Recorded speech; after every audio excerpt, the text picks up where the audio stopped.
So first up, William Hepburn is currently a teaching fellow at the University of Aberdeen, having worked there since 2016 on research on several projects and teaching. His work focuses on late medieval history, including both a variety of approaches to studying royal households and, more recently, urban history, especially focusing on the use of local records.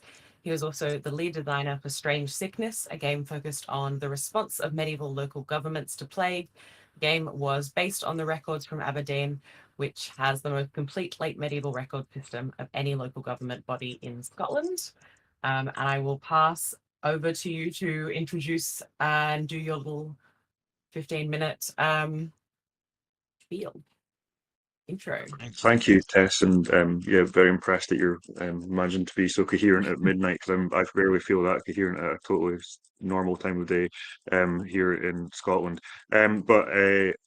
Yeah, so I will present mainly on my work on Strange Sickness, and yeah, that's you've had a bit of background about me, so I'll just dive into it. And yeah, well, thanks very much for having me in the event. It's been really enjoyable so far, and also thanks for James, especially to James's very thoughtful curation of it and putting me in this panel, which has really made me sort of go back and think more explicitly about things that, problems we were kind of dealing with in the design of this that I hadn't thought about necessarily in this way. So this is a really useful exercise to go back and do that.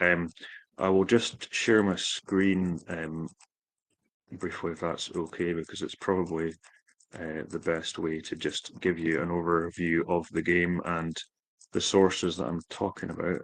So let's just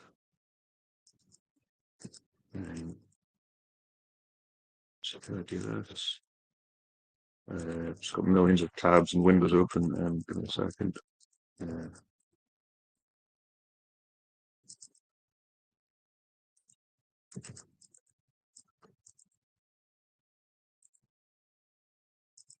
Yeah, I'll just share my whole screen. That's probably the easiest way.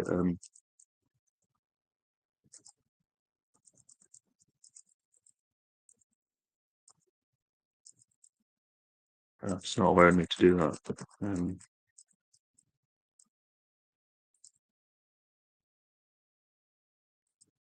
I was sorry, James, is that a setting situation? Do you know what we need to?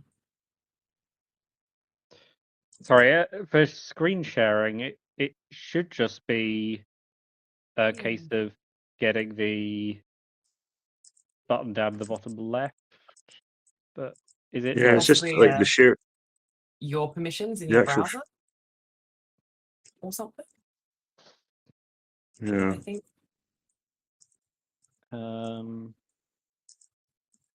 The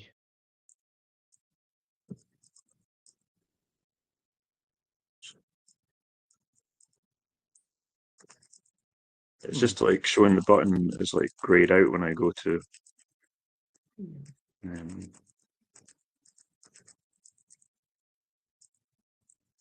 tries to share it. Yeah. Sorry, everyone, technical difficulties. Oh, yeah. That looks good. Many of ourselves, but yes. Opened a window in Infinity there, yeah.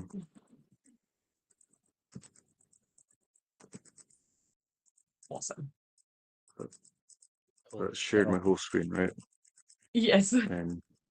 Many times over. Right, you know what? I'll be fine without the slides. I'll just go.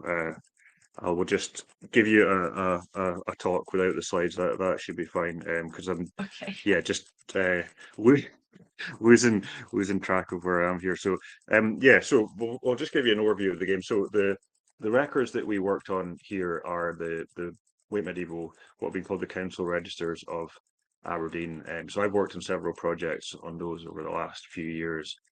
First of all, digitizing them and basically transcribing all the records for the 15th century and the early 16th century. And so as Tess has mentioned, there's really no other records that survive from Scotland in anything like this number from that period. There's bits and pieces from other towns, but in terms of civic records like that, there's really not much there.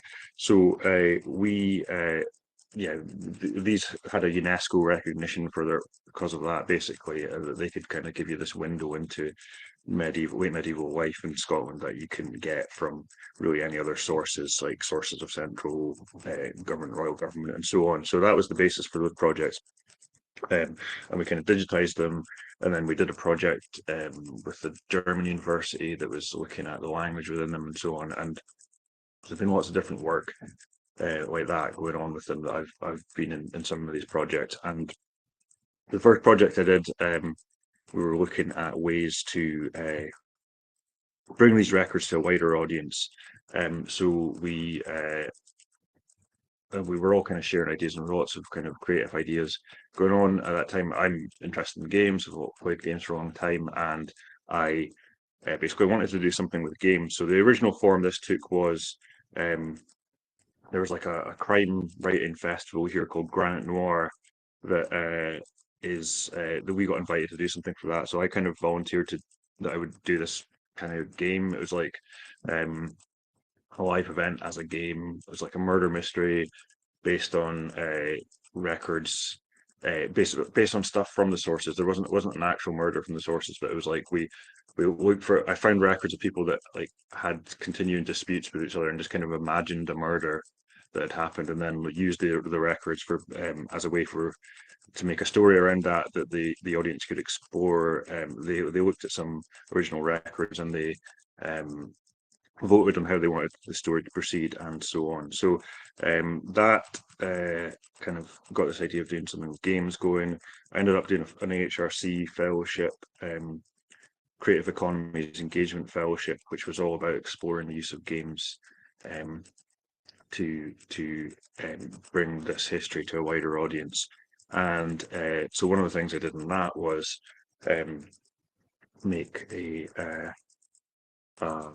twine game, basically, that what were falling out of that. It was a bunch of things that came out of this, but one of them was I made this twine prototype about these records from so the records, they contain all sorts of stuff to do with local government, and it's kind of a record of the town council and the court. So a lot of legal records and things about property and conveyancing, but there's also statutes in times of crisis and so on in the town, when they'll have to put down a law or rules about the plague, for instance. So there were some really rich ones that gave these detailed descriptions of things they did at the time of plague in the late 15th and early 16th century. And so I thought this would be interesting to make a game, because compared to some of the sources, there was more of a kind of narrative that just came at you directly out of the records with these. So made a game around that, and the idea was it was a game where you had to kind of address the plague. There was the threat of plague. It was out there elsewhere in the kingdom, and you had to address that in the game. So this ended up becoming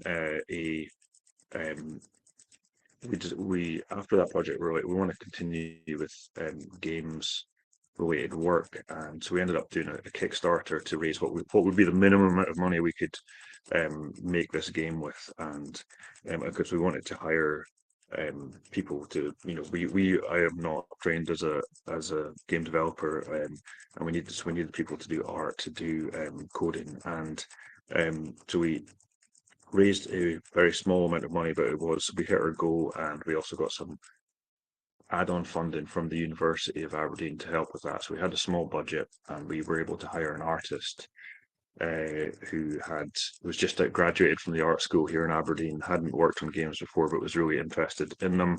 And we were able to hire Catherine Neal, who is a fantastic, multi-talented game developer who worked on things like Astrologaster, Over the Alps, hugely talented and brilliant person, really. And so on that project, yeah, we're trying to represent the situation of the plague's come to town. The town council, this local government, is trying to deal with it. How do they deal with it? The game, and as I say, it was building on this idea of a narrative text-based game where you can take the narrative down different branches. So we had a central map in it, and you could go to different locations. There was people you could meet and talk to, but the central mechanic of the game, and Catherine conceived of this as kind of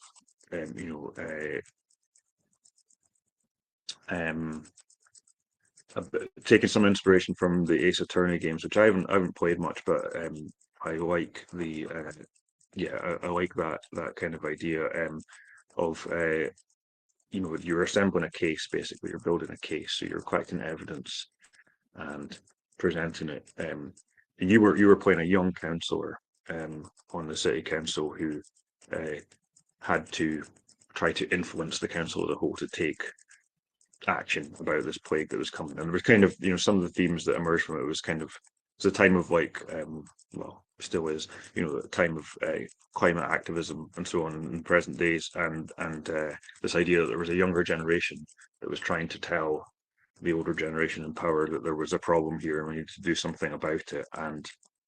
And we kind of echoed that a bit in the game, that you were a young councillor trying to present this case, and that was kind of the core idea. I mean, the elevator pitch that came up with it was the Mask of the Red Death meets Handforth Parish Council. I don't know if people remember that video that went viral during the pandemic of this small local council in England where they had a massive argument in a Zoom call, basically, and so there was just something we were interested in that as a theme. That a lot of what decides our lives actually goes on, gets decided at a kind of local level. We don't pay much attention to it, and it can seem kind of ridiculous and funny, but it's also really important, so I guess this is all these things is to say we were addressing the theme that James has given for this panel. We didn't necessarily think about it in those terms, but that's what we're looking at. So we're looking at power outside the state, in the sense of, Aberdeen's a royal borough, so it is part of, it's part of the, it's not a, we're not looking at a free city or a city state here. It's part of the Kingdom of Scotland. It's a royal borough. Its overlord is the king, but it does have its own government with a degree of independence in how it sort of functions in day-to-day life, and some jurisdiction over legal matters, and the ability to set its own local laws, essentially. And so there is a form of government here that's away from the central government, the king, that we would probably normally think about in the games. So and then added to that was that you were a relatively uninfluential figure you had within this government, and you had to make a case through collecting evidence, talking to people, reading books, and then you basically came up with strategies that you had to support with evidence that you the game had sort of 3 levels, if you like, 3 stages, and you had to, in each one, argue for a particular way that you were going to respond to the plague, and you could choose different paths, different types. You could choose different things you wanted to argue for, which would have different narrative effects. But the sort of set pieces of these were, so the large main portion of the game was you were exploring, looking around, finding things, and you then presented these before the council and had to persuade them that this was the route to take. So, and then if you were successful, they adopted the strategy, and then there were narrative consequences of that. So the game wasn't actually really about will you avert the plague or not, right? It was kind of, part of it was these things are not going to be something you can completely control, but the things you will do, things you do, or the groups you choose to the actions you take will upset some groups within society more than others, and so on. And we didn't actually design this game because of COVID, the idea started before COVID, but ended up having a lot of resonance during that period, obviously. And but I suppose my takeaway in terms of how do we sort of address power outside the state in games, or how can we do this in new ways? I guess like the there was some talk about this yesterday. It was really interesting. The idea of difficulty in games of representing reaching a consensus agreement, and all like the typical type of game for representing government or government, including government in the Middle Ages, is the kind of top down. You're looking at a map, civilization, or even like Frostpunk, which I was playing recently, which is a great game and it has loads of really interesting decisions. But you're still essentially a dictator who's just kind of saying this is going to happen, and you have to deal with uprisings and so on. But I feel like it isn't really. There's not so much representing that kind of idea of debate and persuading people. So anyway, my broad takeaway from this, just looking back on it through this frame that James has provided, is to try to I think it's we chose this type of game because one, because I like this type of game, and two, because it was feasible, right? Like it felt like we can write things. We can't. We're not going to make it, and it's relatively kind of something we could do in a low budget. So that was really why we chose it. It wasn't because of the conclusions of how it would represent, power outside the state. But in fact, it does now. Looking back at it in this way, it does make me think it's a really worthwhile thing to do, is to approach these kinds of ideas of government. And because that idea of a sort of top-down, godlike or king-like figure doesn't even necessarily completely work for central government, the government of a king or whatever. But it's more reflective of that than it is of someone at a low level within a localized government who's having to persuade people to do something. So yeah, I suppose my takeaway would just be that I think it would be really worth trying different mechanics, even like mechanics that already exist, applying them to this sort of situation of games about government, games about making a society or a community respond to a large scale event like this. Whether you can, and also showing that sometimes you can't completely control the outcome of those events. Anyway, sorry, some pretty rambling thoughts there, but thank you very much. It was a really worthwhile thought exercise for me doing this, so I appreciate it.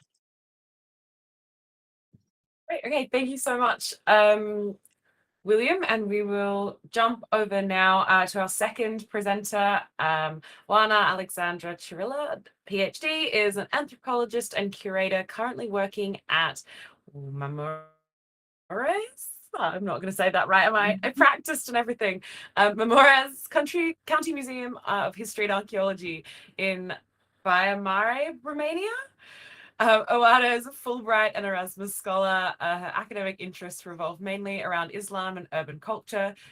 She's the author of Sisyphus Happy, Islam, Drugs, and Hip Hop in American Culture, first published in Romanian in 2021.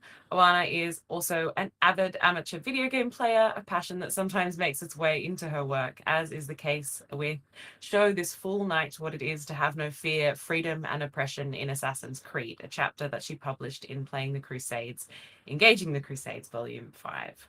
So I'll hand over to you, Oana, to do your introduction. Thank you so much. Thank you, Tess, and thank you for having me here. Everything is all right from a technical point of view, right? You can hear me. Perfect. Yes. So today I'm not going to speak about the knightly and Assassin's Order in Assassin's Creed, but I will be taking on Assassin's Creed, this time Assassin's Creed Mirage. And I would like us to have a conversation about universities and learning environments in video games. I'm going to give a little bit of context for why I chose this particular subject for today's conference. And I'm talking about the rise of anti-intellectualism and the end of expertise, as Tom Nichols, expert in national security and professor at Harvard, put it in his Death of Expertise book back in 2017. In this book, he speaks of the American context of 2017, but it applies to our current times more than ever. He identifies the American culture of 6 years ago as a place where ignorance is now seen as a virtue, specifically in the age of the internet and of social media. Everybody and anybody can have an opinion on anything. It's the culture of let's agree to disagree. More than that, people actively resist learning. And now the idea that the expert knows what they are doing is slowly but steadily being eliminated. Isaac Asimov has a very powerful and famous quote that says there is a cult of ignorance in the United States, and there has always been. The strain of anti-intellectualism has been a constant thread winding its way through our political and cultural life, nurtured by the false notion that democracy means that my ignorance is just as good as your knowledge. And I believe we can all agree that this is an atmosphere that we can feel in our lives all the time. We are also being pressed by defunding of education and defunding of culture everywhere in the world, a discreditation of universities and scholars. I believe we've all felt this on our own skins, and the hijacking of the public space by pseudo-intellectuals. Specifically in the USA, access to education is tied strictly to financial resources. There was this myth about getting a degree means that you can get a good job afterwards. We are seeing in our times that this story doesn't apply anymore. In Eastern Europe, where I am based, there is a Soviet legacy of memorization over critical thinking skills. There's also a degradation of the public education and cultural sectors. And while public schools and universities are free, so there is an access to education for the large majority of the population, because these schools and universities are being funded by the state. They don't have access to resources to hire maybe the best researchers in the world or establish research facilities. So there's a lose-lose situation, so to say. Currently in Romania, we are dealing with presidential elections. We were supposed to have them back in December. We had to annul them because the favorite to win candidate is a pseudo-intellectual promoting phony science and even dangerous ideas, such as that medicine was invented to provoke fear in the population. And our current cultural situation is that the majority of people actually believe these ideas. So this is the context for which I decided to talk about universities today. The main questions that I want to ask you and to ask ourselves is, how do video games portray schools, universities, and other learning environments? And are video games a medium that could convey a more positive image of the learning environment? It could be argued that video games themselves are a learning environment because you go through a tutorial and you have to have some level of video game literacy to be able to play any sort of game. But also there's the gaining experience mechanic. You have to level up in many of the games. So that's also a sort of learning that video games are doing. Something that was mentioned yesterday is that games usually start simple and then they get more complex as you get more experience through it. But this is not what I would like to discuss today. To my knowledge, few games encompass such a learning environment or related mechanics, so something specifically related to schools and universities and research. If you can think of other examples, then please let me know and I will include them in my research. The most common learning environment presented in video games are research facilities, but these are usually tied to evil corporations, such as is the case in Resident Evil, of course, and even in Assassin's Creed, the Animus is being developed by one of the evil corporations. And then we have schools and universities as the backdrop for action, such is the case for Life is Strange, for instance, and various Japanese and Chinese indie games centered around teenagers being in school. The school itself is of no consequence to the plot. It it doesn't matter at all. But because these games are centered in a school, we are told that the target audience of these games are teenagers and young adults who are experiencing school life in real life as they navigate through the virtual worlds. Then we have schools and universities as power players in fictional fantasy worlds, such as Aretusa in the Witcher series, or Hogwarts in the Harry Potter franchise, which also spun Hogwarts Legacy, a major game in the past year, both being based on books. In the Witcher series, I am sure you remember there's also a mention of Oxenford, which is supposed to be a secular university based on the Oxbridge universities in real life.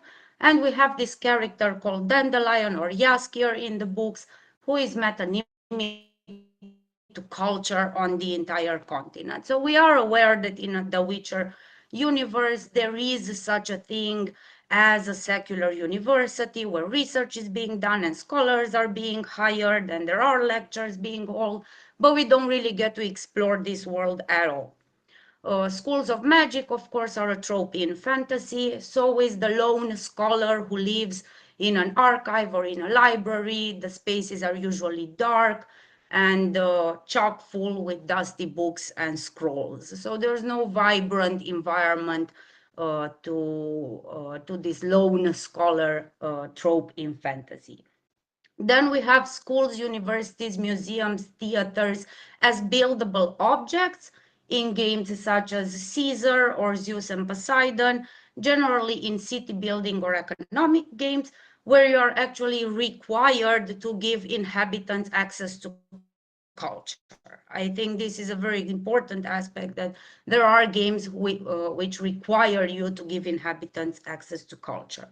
Then we have games such as Heroes 3 of Might and Magic, where you can build a library in every one of the castles, and the library keeps growing, and as the library keeps growing, you get access to spells which then you can use in battles.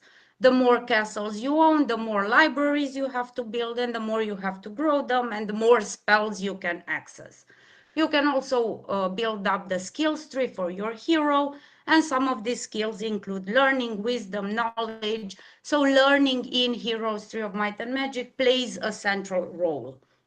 And then we have Assassin's Creed Valhalla, where you can actually build a museum and bring collectible artifacts to this museum.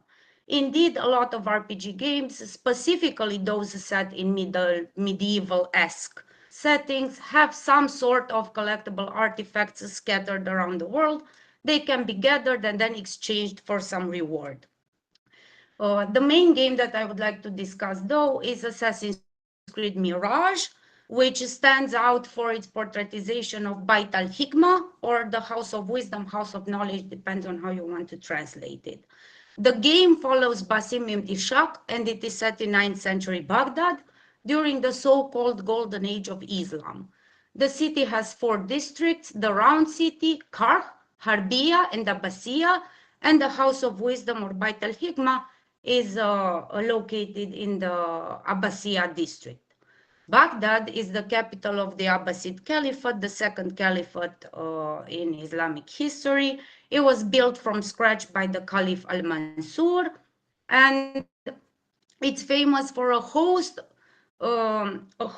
of enlightened sovereigns. So from the founder of the Abbasid Caliphate and up until the Mongolian conquest, the Abbasids are famous for their enlightened sovereigns who promoted arts, culture, and scientific progress.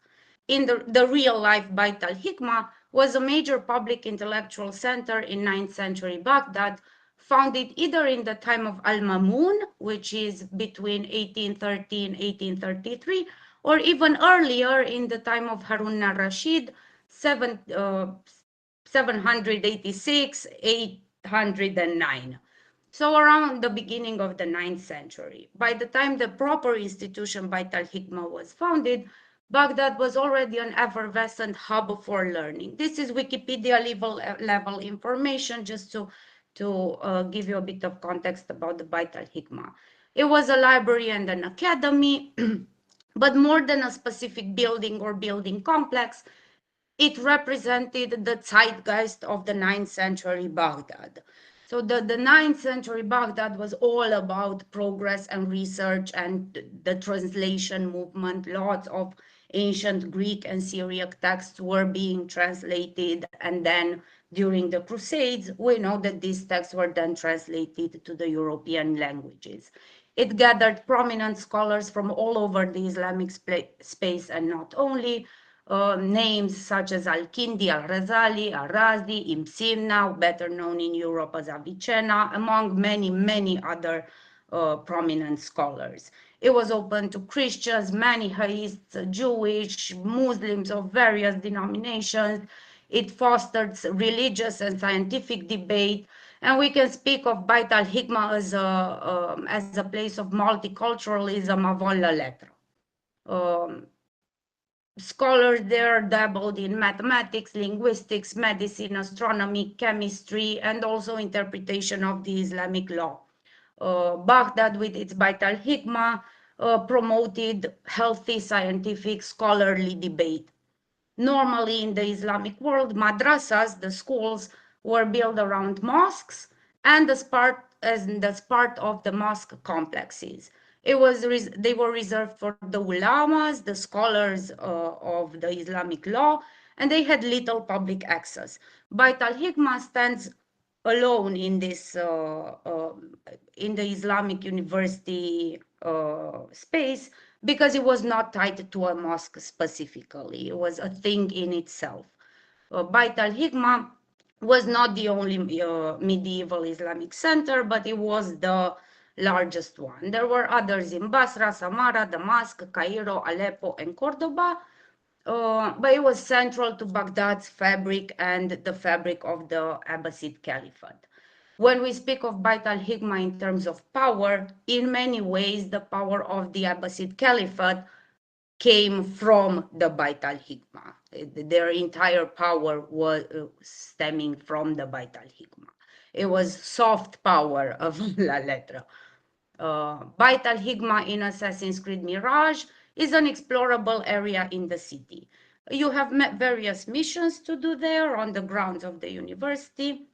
You meet some of the scholars there. Some of them are actually famous scholars in real life. They become part of the plot. But the most important element of Bait al-Hikmah, as it is represented in Assassin's Creed Mirage, is that it depicts the Baghdad people as fascinated by the institution. They come for public lectures and have great respect for scholars. The inhabitants of Baghdad are looking forward to the public talks. They know what the schedule of the public talks is and are actually actively following the public lectures. The Bait al-Hikmah in the game shows scholarly debate and dialogue and people asking genuinely interesting questions from the audience. Some scholars are seen as collaborators and friends, others are rivals, but their rivalry is performed through these public lectures. Scholars show their experiments and findings, and public lectures are a major cultural event in the city. The Assassin's Creed series generally recognizes its potential for education. They've been incorporating educational elements since early on in the series. In Assassin's Creed Origins, for example, Ubisoft developed an educational version meant for schools where there are no missions, no battles, no enemies, no nothing. It's just an explorable sandbox that sometimes gives you information about the historical sites you are exploring. Other examples are Ghost of Tsushima. I know during the loading screen, it also gives you some information about medieval Japan. And Lies of Pi, as far as I remember, also gives you some information about Victorian London, I think. What's more interesting about Mirage, or the level that they went to, is that it includes an educational database on the history of Baghdad, in which articles are unlocked as you progress through the game.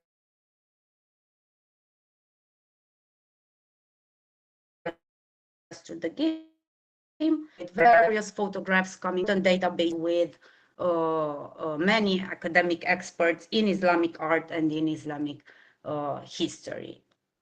This is all I had to say for today, but my belief is that if we can foster and build more positive representations of research and the academic environments in video games, this might make a change as little as it can in the audience or for the gamers at least. I think